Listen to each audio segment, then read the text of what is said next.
So thank you for joining our event today. Can you briefly introduce yourself and your project? Yes, I'm in from Circle. Circle, we are a stablecoin issuer. We've been around we issued the stablecoin USDC, and basically I run the developer ecosystem in APAC and India for them. Oh, cool.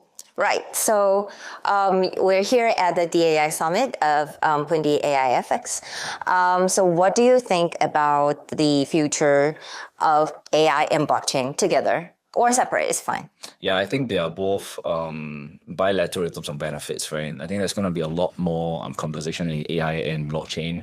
You can see with the number of side events you have token, right? And I think they're synergistic. Definitely excited to see more. I believe AI would bring the next billion users that blockchain need. Users, quote unquote users. So I think that's probably the most powerful part of it.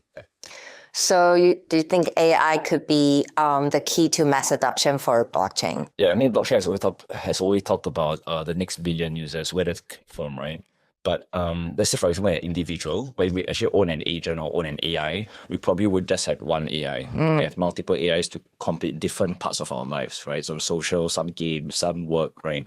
So assuming one person has like 5 to 6 agents working for them, you just have to onboard one human and they bring in 5 users in blockchain. Right. So instead of a billion users, now you're talking about 25 million users or 10 million users, right? So I think that's, and not to forget about corporates and companies as well using agents.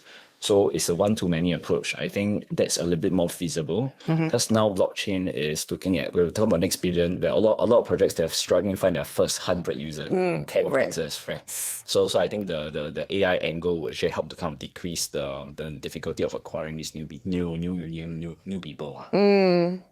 That's a cool angle. Okay, so next question is, what's your prediction of Bitcoin price at the end of 2024? Or you can skip the price prediction, but just talk about Bitcoin like trend in general. I mean, personally, I would like to go to the moon. Right, but I think more realistically, really have to depend on the upcoming elections. I must say, the Fed rates, for example, is highly dependent on that. Until we are able to find like a segregation between your traditional finance and how it affects our crypto markets, we can kind of have a bigger, wider segregation. I don't think it will go anywhere high because it's definitely, if it goes all the way out, it definitely will come down again. And it has to have some form of segregation, which comes back again to AI.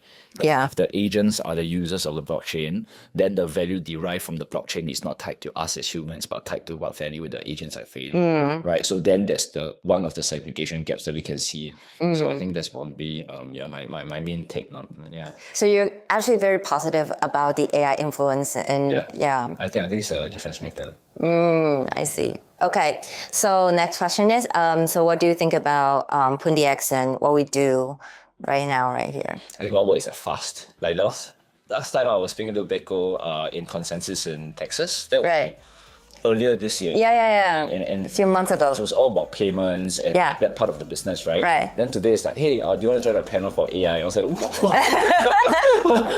well, it's a blockchain and AI. You have to be fast, right? So I'm very impressed with the speed, right? So the quality, right? And I think I heard some stats, some user stats, 5-figure adoption for games and stuff, which is very good. So I think my impression is that you guys are moving very fast, very efficient.